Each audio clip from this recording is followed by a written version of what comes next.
Hot Talk 560 KSFO. Pat, I understand you heard my first show. Go ahead, please. No, you haven't changed at all. I remember you were crucified that night. I listened, and on that 3 letters. You heard me on that anti-white show, didn't you? Yeah, that you filled in for a real liberal, and I remember I said, "This, I'm shocked this guy can hang in there." You were. They were killing me. I never in my life encountered such hatred. I had never been exposed to liberal hatred in my life before. But the minute you step out of line, the minute you express an opinion that doesn't conform to their viewpoint, they will crucify you, as they did on that radio show that night. Now, that guy was a phony through and through. He specialized in whipping up anti-white, anti-American hatred, but he himself enjoyed the good life. I do know that. Yeah, and that's the saddest part of it all. He was a demagogue of the lowest order. Oh, here's another one. This is beautiful. We got another listener to the first show. So, let's go to Wisconsin. Pete, go ahead. You're on the Savage Nation. Michael, I love you. I'm looking in my hand right now. I've got the Paul Revere Society, my card that I got from you, and it expired in 2003. Oh, my God. The Paul Revere Society card. Do you have any idea what that would be worth today for a collector on eBay? Probably go into my coffin with me. I carry it in my wallet, and when I'm dead, this thing will go into my coffin someday. Well, how did you wind up in Wisconsin? Did you move there? No, I'm originally from Green Bay. Isn't that something? And we're taking a slight respite from the hard news for a little while on the show today with a little trip down memory lane, and I've read to you a little piece from how I got into radio.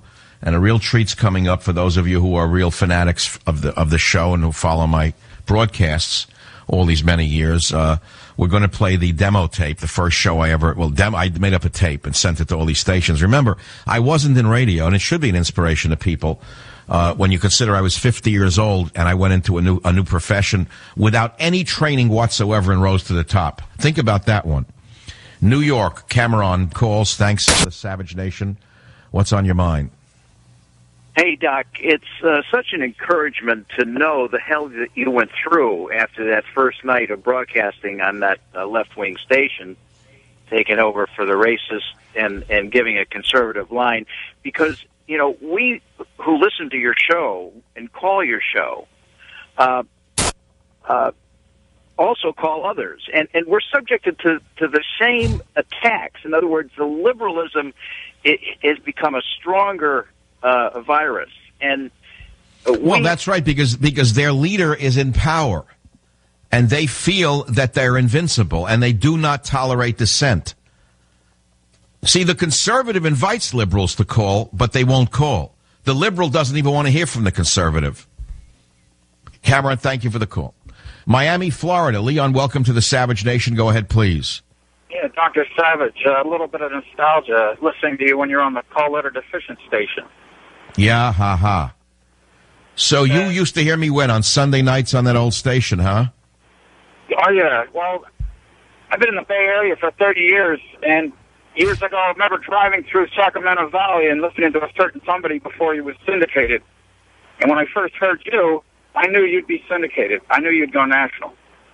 Well, Leon, what are you doing in Miami? You went down there for the buffets or what? Oh, well,